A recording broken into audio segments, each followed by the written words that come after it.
En esta charla de Café con Letras nos va a acompañar Juan Carlos Arteaga. Con él no vamos a conversar sobre un libro específico, sino que hemos dedicado este episodio y esta conversación a hablar del mundo del editor. ¿Cuál es el rol del editor en el mundo del libro? ¿Cómo se ha profesionalizado este oficio? Y por otro lado, también hablaremos de la edición de las publicaciones académicas. ¿Por qué importan y por qué deben seguir realizándose? Aquí la conversación con Juan Carlos.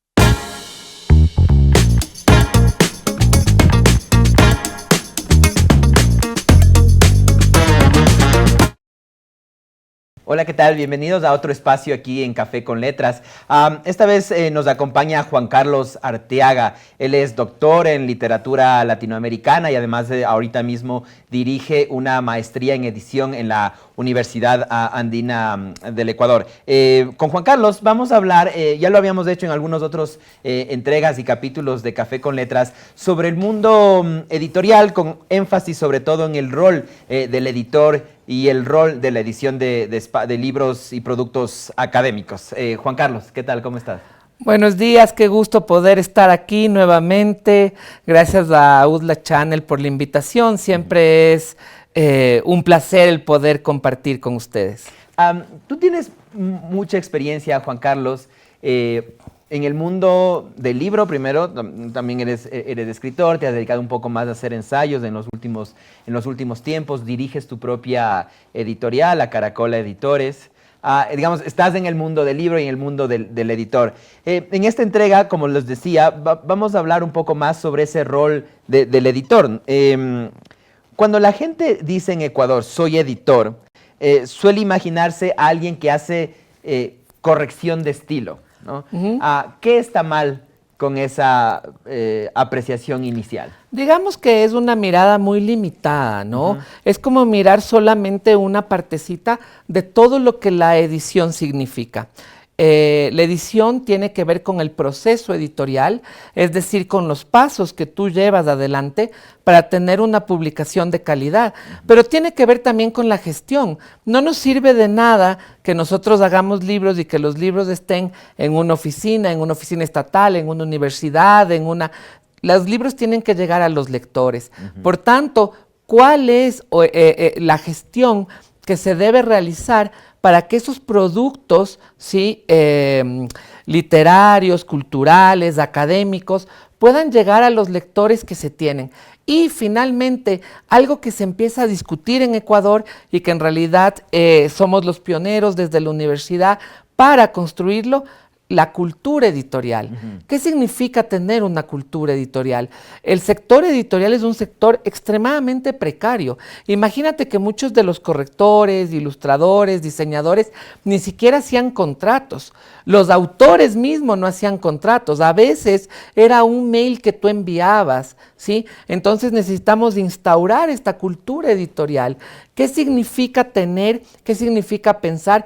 ¿Qué significa mirar la forma en cómo los libros, las revistas impactan en la cultura y la cultura a su vez impacta en los libros y revistas, ¿no? Llama la atención esto que defines tú como la cultura editorial, que hay que ir trabajándola. Sin embargo, y me corregirás si me equivoco, da la sensación que hay una industria editorial más o menos grande en el país. ¿Por qué, si es que esa industria, que lleva ya muchos años, existe o ha existido mucho tiempo y cada vez tiene dimensiones más grandes, la cultura editorial en cambio se ha estancado? Justamente porque no hemos tenido espacios académicos donde podamos formar editores. Los editores como yo llevo 19 años en la Caracola Editores, como bien lo decías, y eso es muy común acá en Ecuador.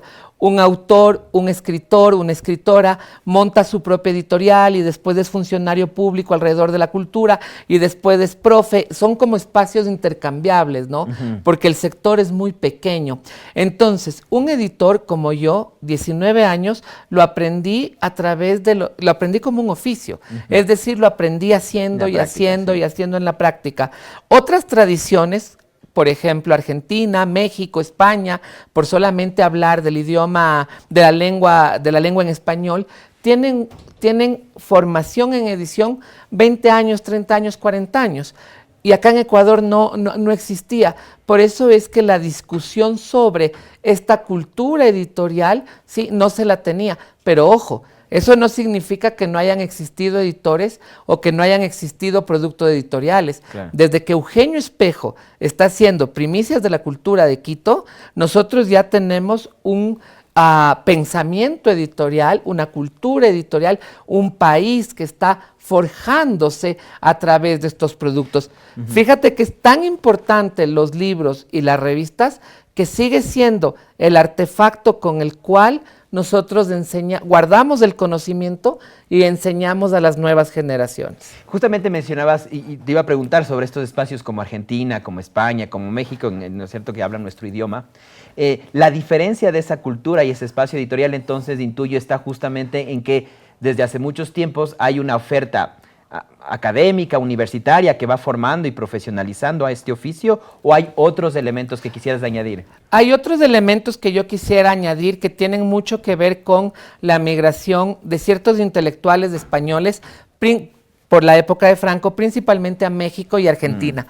Y estos intelectuales españoles, llegaron a México, llegaron a Argentina y fundaron unas editoriales muy potentes, ¿sí? Tanto desde lo académico, pero también desde lo literario. En el caso de México, justo Estamos hablando entre los 50 y 70. Entre los 50 y 70 más o menos del siglo anterior, es decir que estas editoriales ya tienen 50, 70, 90 años. El caso del Fondo de Cultura Económica en México es de un caso de una editorial muy grande que empezó a traducir los clásicos de las ciencias sociales al español. Y en el caso de Argentina, tú tienes también Porrúa y tienes una serie de editoriales ahí que se configuran, ¿no? No tuvimos esta migración a Ecuador. Entonces, como no tuvimos esta migración, el proceso cultural es diferente. Vale. Voy a preguntarte sobre ese proceso cultural en Ecuador en un ratito nada más. Ahora les propongo ver la noticia editorial de la semana.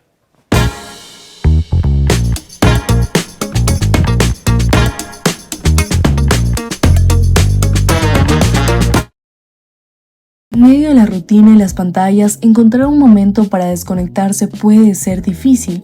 Por eso nace Silence Reading Party, una experiencia creada para relajarse y conectar con la lectura. Gracias a Bookish Librería y a Ciro Pastelería, amantes de los libros se reunieron en un espacio con una temática inspirada en un bosque encantado y mundos de fantasías. Luces cálidas, detalles artesanales y una atmósfera mística transformaron el lugar en una experiencia diferente. Además de disfrutar de un momento de lectura, los asistentes también degustaron postres y bebidas calientes, convirtiendo la experiencia en un encuentro aún más acogedor. El protagonista fue el silencio. Cada persona compartió el mismo espacio mientras vivía una historia distinta a través de las páginas de su libro. Más que un encuentro de lectores, Silence Reading Party fue una invitación a detenerse y disfrutar de la magia de leer.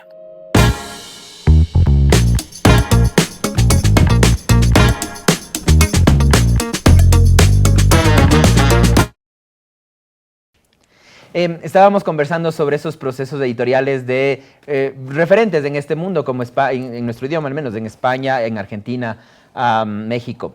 En Ecuador ese proceso editorial fue distinto. Cuéntame un poco qué decir de ese proceso ecuatoriano en el mundo editorial. Es un proceso que es diferente, es un proceso que es sui generis, pero es un proceso que está innegablemente cercano a escuelas, colegios, universidades. Y ahí el tema de la edición académica. Nosotros tenemos que darnos cuenta que podríamos tener como dos grandes grupos de editoriales. Las de editoriales, llamémoslas así, literarias, que no necesariamente editan y publican solo literatura, sino, digamos, textos a nivel general y circulan en un público general, y las editoriales que circulan sus libros en escuelas, colegios y universidades. ¿Ya? Voy a volver a eso en un momento más. Tú diriges esta maestría en edición, ¿no es cierto?, en la Universidad Andina.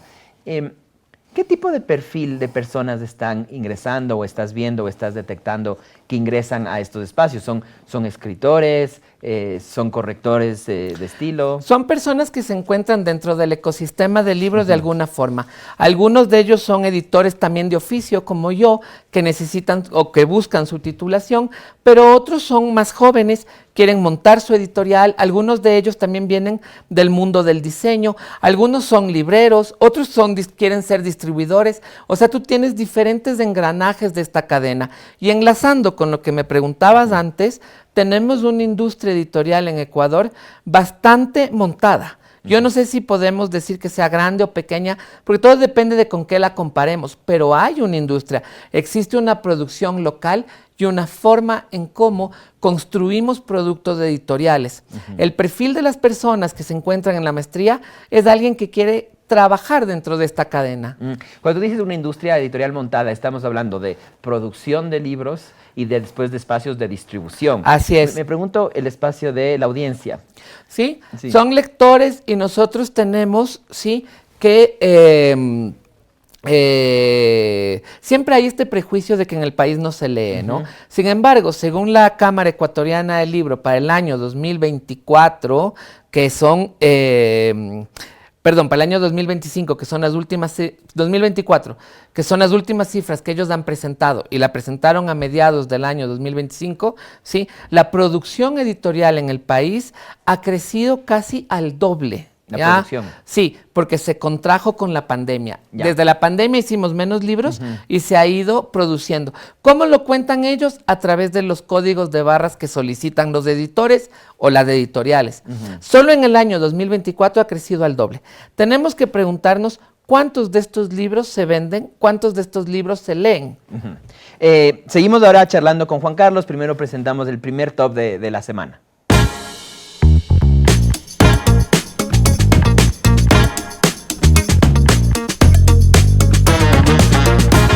¿Estás aburrido de lo de siempre y quieres buenas historias? Ahorita mismo te voy a recomendar un top 5 de los mejores cómics. Número 5. Arrancamos con El Capitán Escudo, una historia que cualquier ecuatoriano debería saber. Es el típico héroe que pelea contra la corrupción, la delincuencia y trata de acabar con el mal, cosa que no pasa en la actualidad, pero es muy recomendable para aquellos ecuatorianos nostálgicos.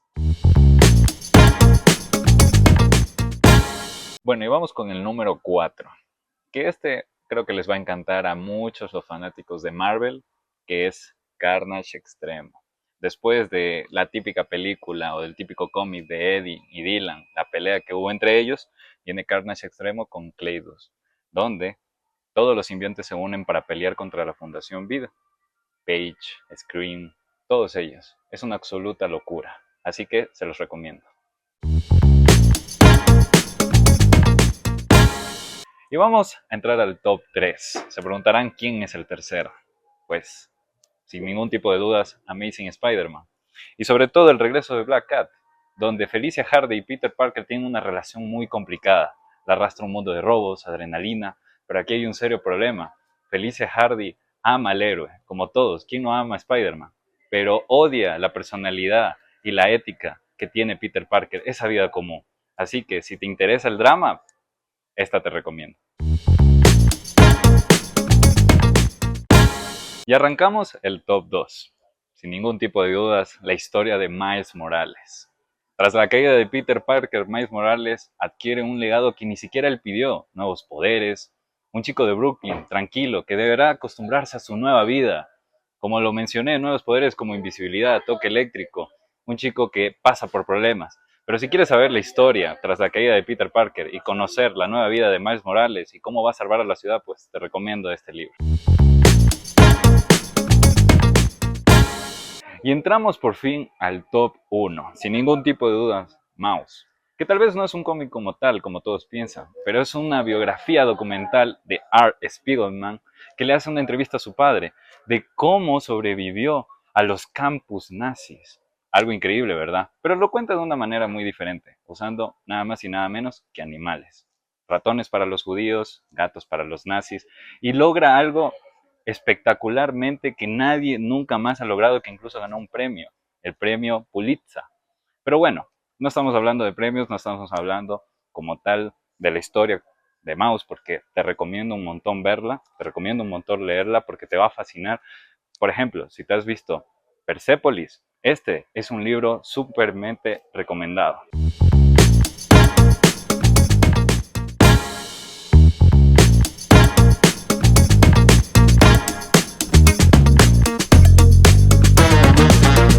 Vamos a entrar a la edición académica de los libros, ¿no? Pero me interesaría tu reflexión sobre esto de el libro digital versus la edición de papel o más tradicional. ¿Qué reflexión primera te da esta? Mira, desde que el libro digital aparece en el panorama y aparece 2 décadas atrás, o sea, no es que es nuevo, ¿sí? Empiezan esta especie de voces apocalípticas, ¿no? Y de bandos, ¿no? Entonces dice, no, yo amo el libro impreso, el olor a la tinta, las letras, y los libros digitales van a desaparecer. Si el libro físico fuese a desaparecer, ¿sí?, ya lo hubiese hecho. En realidad, libro digital y libro impreso conviven, ¿no? Conviven, y más bien los editores tenemos que pensar cómo lo uno se potencia con lo otro. Digamos, imagino que no es lo mismo editar para una lectura en pantalla que editar para un papel. ¿Cuáles son estas diferencias? No es lo mismo. Para editar para papel, tú necesitas tener conocimientos de cómo funciona la imprenta, de un espacio que se llama preprensa, que es justo lo que se ve en la maestría, ¿no? Pero tú necesitas tener esos conocimientos, cómo se arman las placas, cómo funciona la página, cómo funciona la tipografía, cómo funcionan márgenes, cómo funcionan espacios, para que el libro impreso en realidad sea un producto de calidad. El momento que editamos para productos digitales, necesitamos nosotros tener conocimiento de cómo es nuestra audiencia y cómo la van a leer. Recordemos que lo digital en el mundo académico, ¿sí?, acorta las distancias y es muy utilizado. Eso significa, si tú como investigador, como profesor, sacas y tienes una investigación importante en Ecuador, tu colega del otro lado del mundo te va a poder leer en ese formato, ¿no? Entonces, tiene que ver con accesibilidad. Bien, vamos al segundo top de la semana y enseguida continuamos la charla con Juan Carlos.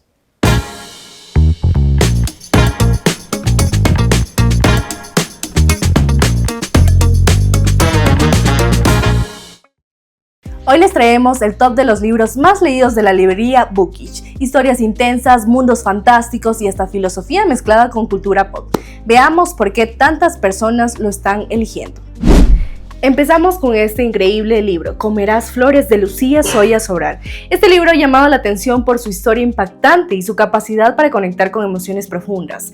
Es una lectura recomendada para quienes disfrutan relatos que generan preguntas y te dejan pensando incluso después de cerrar la última página.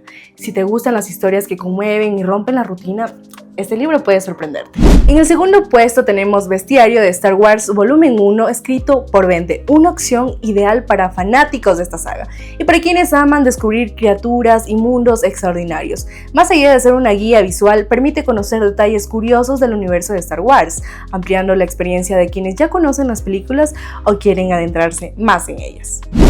Y cerramos con Futurama y la filosofía. Sí, una serie animada también puede hacernos reflexionar. Este libro toma situaciones y personajes de Futurama para explicar temas filosóficos de una forma entretenida y fácil de entender. Es perfecto para quienes creen que aprender no tiene por qué ser aburrido. Este fue el top 3 de los libros más leídos de Bookish. Sigamos viendo Café con Letras.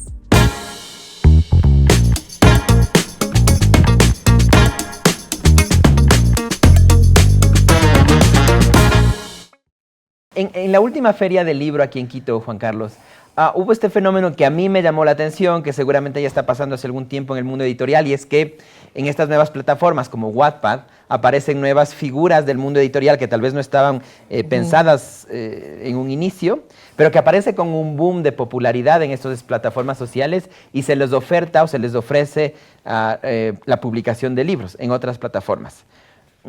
¿Esto está pasando en Ecuador, o al menos los editores o el mundo editorial está regresando a ver esos espacios con cierto interés para encontrar estas experiencias? Podría ser, es como una especie de semillero. Sin embargo, que tú encuentres un autor interesante, ¿sí? Es algo como muy difícil, ¿no? A veces las grandes editoriales piensan que la gente que escribe en estas plataformas y que tiene muchos seguidores, el momento que se convierte en un autor de su editorial, va a tener muchos compradores de sus libros. Y eso no siempre es así. Hay personas que tienen millones de likes, pero pocos compradores de libros, ¿no? Pienso que las editoriales, y sobre todo en Ecuador, continuamos pensando en la calidad y continuamos pensando en nuestro proyecto editorial. ¿Qué es lo que yo quiero en realidad publicar? ¿Ya? ¿Qué es lo que yo en realidad necesito colocar y volver público dentro de un contexto tan mediado por la saturación de información como es el contexto actual? Hablábamos hace poco sobre, o tú introducías un poco esta idea ya de la publicación académica, ¿no? De la edición de textos académicos. ¿Por qué es importante y por qué poner en valor este tipo de publicaciones? Bueno, porque están teniendo muchísima más fuerza y justo los editores que se están formando, no solamente en mi maestría, sino que están formándose en maestrías, en licenciaturas, en universidades por fuera del país, han vuelto o hemos vuelto, y ahora las personas que están en los espacios de edición universitaria somos personas más profesionales. Por tanto, esos productos editoriales están mejor hechos, ¿ya? La edición académica tiene una complejidad muy interesante, que es que el profesor es del autor, y ahí esos roles se confunden, ¿no? Es profesor, es investigador, es autor, y qué relevancia tiene su libro escrito, y quién lo está leyendo, ¿no? Entonces, estos espacios alrededor de las universidades también se van volviendo importantes para que este tipo de conocimiento pueda volverse público, ¿no? Entonces las universidades están empujando esa industria editorial también. Son uno de los grandes actores, ¿no? Igual que los colegios. Fíjate tú que tienes la lectura por prescripción, es decir, lo que tu profesor te envía a leer. Mientras tenemos profesores mejores formados, te hará leer libros de más calidad.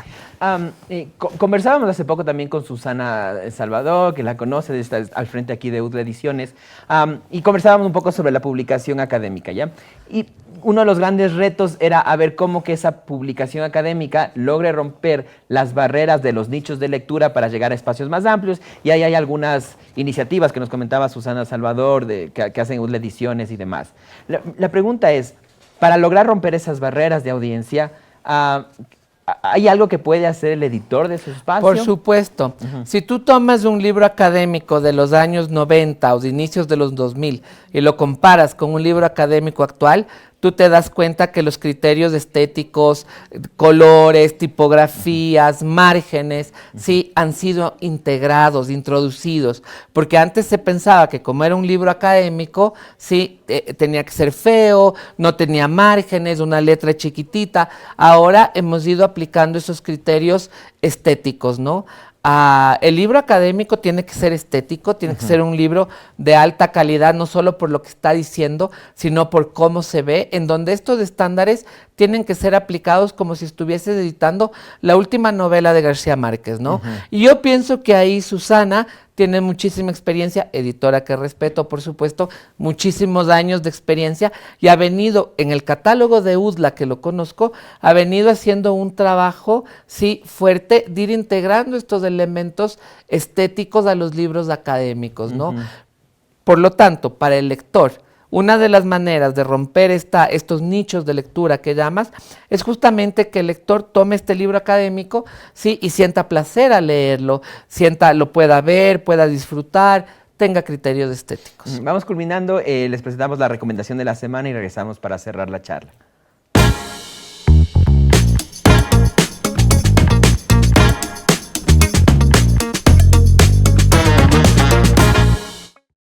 ¿Te imaginas la historia de un robot gigante que cae del cielo y todos piensan que es peligroso porque destruye cosas y come metal? Pero un niño llamado Hogarth descubre que el robot en realidad tiene buenos sentimientos y solo quiere un amigo. Y bueno, juntos viven aventuras mientras intentan demostrar que el gigante no es un monstruo, sino alguien capaz de proteger y ayudar a los demás, porque tiene una historia emocionante. Ahora les digo las 5 razones para leer este gran libro. Porque es una historia emocionante y fácil de leer. Porque enseña el valor de la amistad y la confianza. Porque deja una enseñanza sobre no juzgar por las apariencias. Mezcla aventura y ciencia ficción de una forma divertida. porque el personaje del gigante es muy memorable y diferente. Y esta fue la recomendación de esta semana. Continuemos con la entrevista.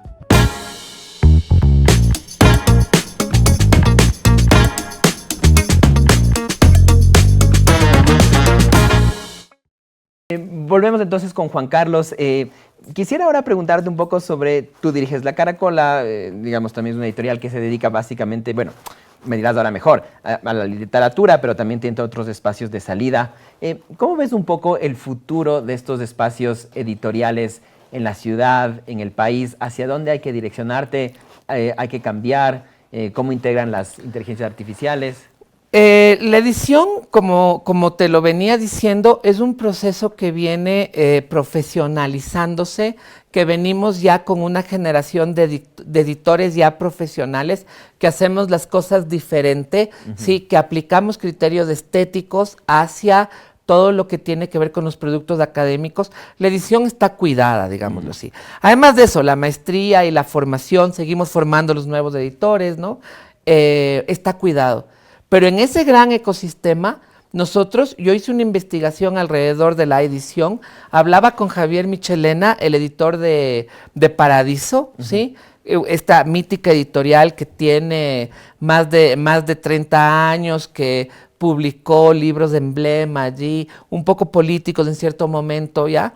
Y él me decía que en esta entrevista decía, a inicios del año 2000 había 32 librerías en el país.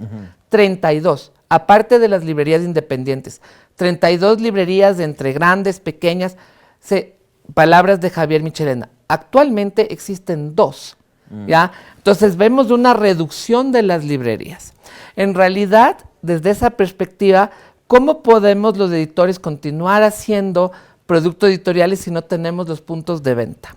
En eso, los diferentes actores del libro, política pública, funcionarios, editores, autores, libreros, tenemos que fortalecer nuestro circuito de librerías para que podamos conectarnos con los lectores. Muy bien. Voy a cerrar y retomar alguna pregunta ahí. Ahora les quiero presentar un reportaje especial. Vamos a conocer la biblioteca personal de Aleida Quevedo.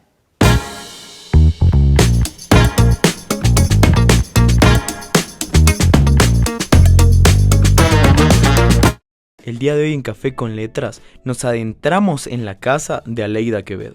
¿Y tú? Te preguntarás, ¿quién es ella? Es una destacada poeta y periodista ecuatoriana que ha llevado la literatura del país a escenarios internacionales, a través de obras como Algunas rosas verdes y Soy mi cuerpo.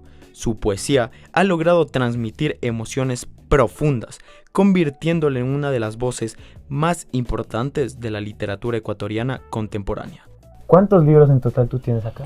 Bueno, es una biblioteca que calculamos que está cerca de los 8.000 ejemplares, 8.000 títulos, de los cuales se puede decir que en un 80% quizá la mayoría de títulos son libros de poesía, de filosofía y novela.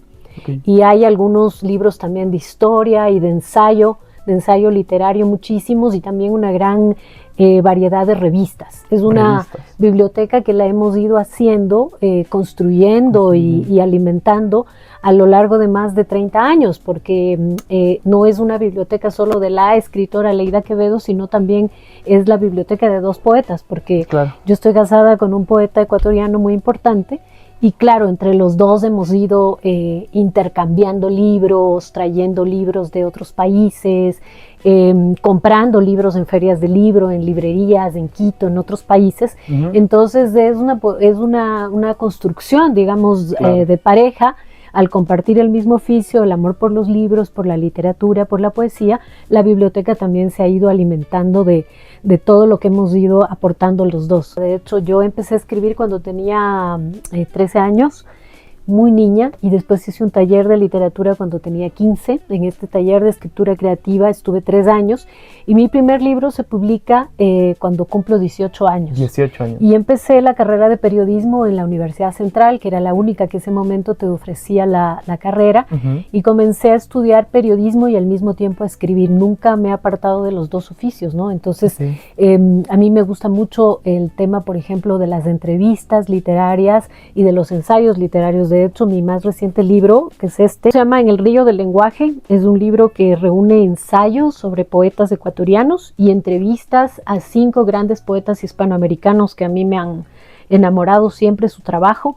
Este es un libro que lo publicó la casa editora de la Universidad de la SUAY de Cuenca. Es un libro que está a la venta en la cadena de librerías española, pero también es un libro que si visitan la página de la Universidad de la SUAY lo pueden descargar de modo gratuito. Por eso quiero promocionarlo a este especialmente, y como les decía, le tengo mucho amor, mucho cariño, porque es la fusión de la poeta y de la periodista y de la comunicadora. Entonces eso me gusta, por eso le tengo tanto amor. Nosotros como los escritores estamos obligados a leer constantemente, y un escritor es lo que lee, y creo que la biblioteca habla mucho de lo que ese escritor ha leído, de lo que le ha influenciado, de cómo se ha alimentado. Bueno, yo tengo 12 libros en total escritos y publicados, y 3 libros inéditos. De estos 12 libros, 11 son de poesía, que es el primero de ensayos y entrevistas, y tengo 3 libros que no se han escrito.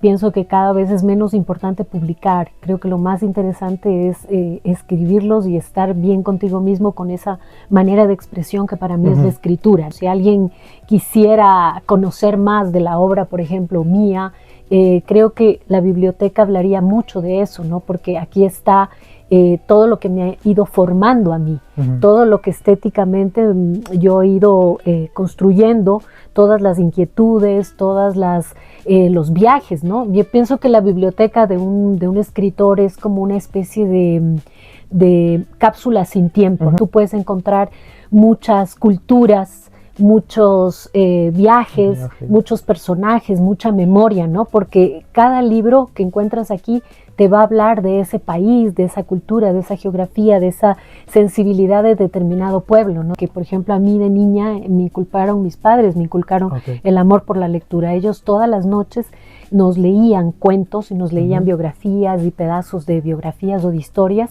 y eso me fue como apegando al objeto libro. Y mi papá nos llevaba mucho a las librerías que había en Piura, en Lima, y se hizo como así como cuando vas a una chocolatería o a tu heladería favorita, se me hizo como un vicio. Yo ahora cada país que voy, claro, voy a ver una biblioteca pública o una librería para comprar libros, ¿no? Y luego mantener una biblioteca como esta también es complicado, porque está el tema del polvo, el tema de la humedad, del sol, de cómo conservar los libros para que estén bien. Hacemos un trabajo conjunto con mi esposo de limpieza, no solamente con la aspiradora que se lleva todo el polvo, sino también con brochas.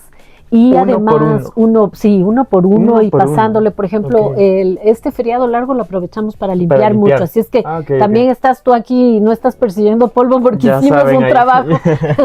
Pero normalmente tratamos de hacerlo cada año y medio, 2 años, una limpieza profunda con aspiradora, con trapos para absorber el polvo y con brochas, y sobre todo tratamos de protegerlos mucho de la luz y alejarlos de la humedad, ¿no? Entonces creo que esa es la clave, ¿no?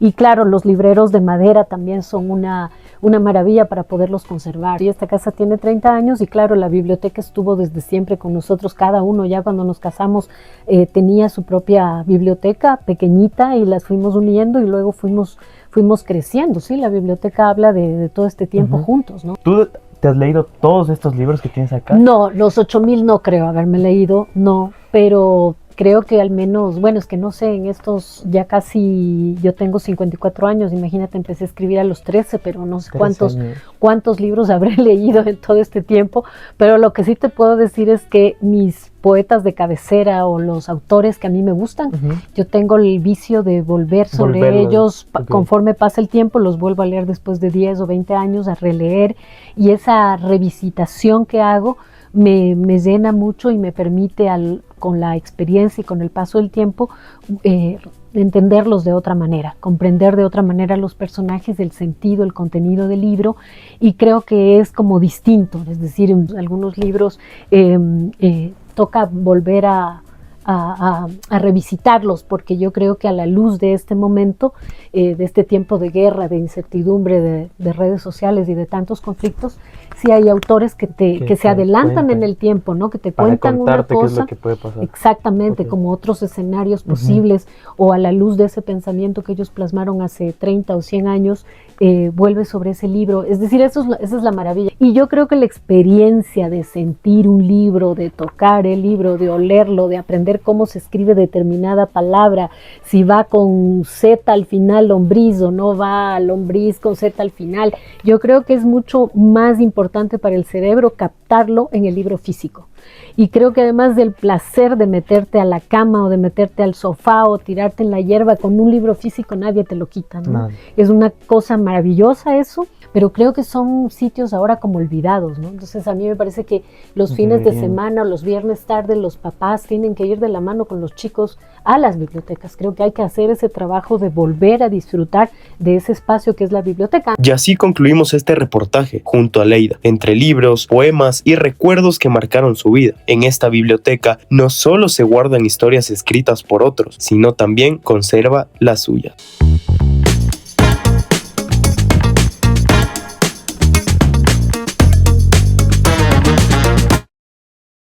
Retomábamos esta charla que habías de la reducción de librerías. Me llama un poco la atención, digamos, solo transcurriendo Quito veo algunas librerías, no sé, estábamos hablando de las librerías independientes. Esto, digamos, ¿cuáles son las razones? Podrían parecer más o menos obvias, pero no sé si hay otras más que desconozcamos al gran público. Nosotros tenemos librerías independientes que son una maravilla, librerías de nicho, donde los libreros hacen este trabajo de curaduría, que es seleccionar qué libros vienen, ¿no? Sin embargo, nosotros no tenemos un circuito fortalecido de librerías como se los tiene en otras partes. Esto significa que tú deberías, como editor, tener diferentes tiendas a nivel nacional en donde entregues tu libro y sepas que se pone y el abanico se abre. Que un lector pueda un viernes 9, 10 de la noche ir a una zona cultural, ir a y encontrarse con una librería abierta y encontrarse con el libro de un autor ecuatoriano que se encuentra allí, ¿no? De eso se trata este fortalecimiento. Responsabilidad de todos los que participamos del ecosistema del libro. Editores, Estado, autores, librerías, bibliotecas, ¿no? Es decir, un sinnúmero de personas que confluimos alrededor de esto llamado libro y que tenemos que fortalecer todavía. Terminamos, Juan Carlos, te agradezco siempre por tu visita. Y finalmente, para recapitular, en 30, 40 segundos, resumamos, ¿por qué son importantes estas figuras de los editores profesionales? Porque nosotros necesitamos, fíjate que el libro es donde se materializa el pensamiento de un determinado territorio.